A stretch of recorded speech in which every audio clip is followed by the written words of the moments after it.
Assalomu alaykum hammaga. Bugun sizlar bilan sun'iy intellektda RAID sistemasini ko'rib chiqamiz.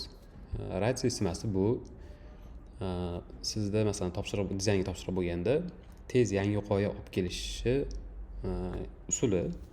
Hozir buni Figma'da qisqacha tayyorlagan prezentatsiya bilan ko'rsatib beraman. Xo'p. Bu yerda ko'radigan bo'lsak, RAID sistemasi natija, auditoriya, g'oya, referens va yakuniy dizayn anaqa bosqichlaridan o'tadi. RAID tizimisiz qanaqa muammolar bo'ladi desanglar, RAID tizimisiz odatda bizda g'oya bo'ladi, uni ChatGPTga generatsiya promptini yozdiramiz. Undan keyin promptga xos keyin rasm generatsiya qilamiz. Yoki rasm biza kutgandek chiqmaydi yoki rasmdan keyin dizaynimiz aynan biza kutgandek chiqmasligi mumkin. O'sha holatda bizga RAID sistemasi juda ham qo'l keladi. RAID sistemasi nima? Yozda RAID natija, result, identity, direction, execution deydi. Natija qanaqa bo'ladi? Masalan, bizga o'quvchilarni Samarqandga sayohatini tashkillashtirish bo'yicha, o'sha sayohatni tashkillashtirish e'lonini berish bo'yicha poster tayyorlashimiz kerak edi. Poster ko'rganda o'quvchi qanaqa emotsiya olish kerak degan narsani olishimiz kerak bu yoqda. Qanaqa natija bo'ladi deganda, ko'rganda o'quvchi Samarqandda nimalar bo'ladi, uni nima kutib turganini, qanaqa emotsiyalar kutib turganini bilish kerak. Aynan o'sha result qismi o'shanga javob beradi. Identity, o'sha auditoriyasi kim? Auditoriyasi biz o'sha bilishimiz mumkin o'quvchilar. Undan keyin direction. Bular mana ikkitasini bilib olganimizdan keyin biz g'oya va referenslar yig'ishni boshlaymiz.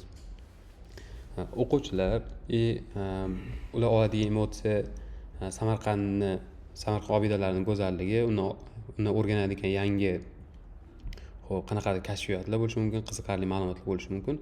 O'sha emotsiyani chiqarib berishimiz kerak. Buning uchun menda g'oya qanaqa edi? Qanaqadir o'quvchi mana yaqinlashtiradigan lupa yoki mana binokl ushlab turgan holat. Buni Pinterestga yozsanglar, yuzlab natija chiqarib beradi. Keyin o'zingizga eng yoqqanlarini tanlab olasiz. Bu sizlarga promptlarni vizuallashtirishga yordam beradi. Promptdan oldin sizlarda g'oyada, miyanglarda aniq mustahkam g'oyaga kelib olishga, vizualga kelib olishga yordam beradi. Bundan keyin o'zi bu ko'ngilochar proyekt bo'lgani uchun, ya'ni o'quvchilarni kunini mazmunli o'tkazish, ularni qiziqtirish bo'lgani uchun xuddi o'shanga yarasha tipografik stil tayyorlab olamiz. Tipografik stilga referens yig'ib olamiz deb bo'ladi.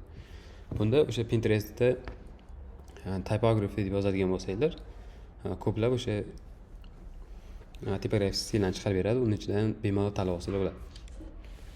Bizda o'quvchi bo'yicha anaqa tayyor, referens tayyor, tipografiya bo'yicha referens tayyor. Endi buni miyamizda aniq poster kartinasi jamlangandan keyin bizga prompt yozish, promptni o'qish, promptni realizatsiya qilish ancha osonlashadi.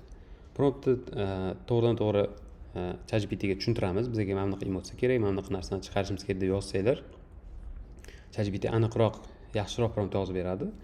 Keyin uni natijasini Geminiga tashlaydigan bo'lsanglar, sizga mana bunaqa o'sha kerakli rasmlarni tayyorlab beradi. Rasmlarni posterga, razmerga moslaymiz. Undan keyin biz tanlagan stil bo'yicha o'sha yoki unga yaqin tipografik stil yaratamizda oxirgi finalniy dizaynni tayyorlaymiz. Xo'p, RAID o'sha tizimini aynan anaqasi ham foydali tomoni ham shunda. Bizda dizayn bo'yicha aniq kartina bo'ladi, g'oya bo'yicha uni keyin promptlashtirish va uni vizuallashtirish ham ancha osonroq bo'ladi. Kutgan natijamizni tezroq olishimiz mumkin. Bu yoqda o'sha oxirgi qilgan Samarqand sayohatiga qilingan posterlarni ko'rishingiz mumkin. Ma'lumot foydali bo'ldi deb o'ylayman. RAID tizimi haqida hali batafsil yozib beraman.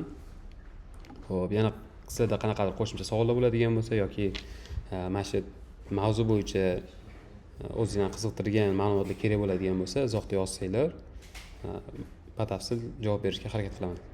Salomat bo'linglar.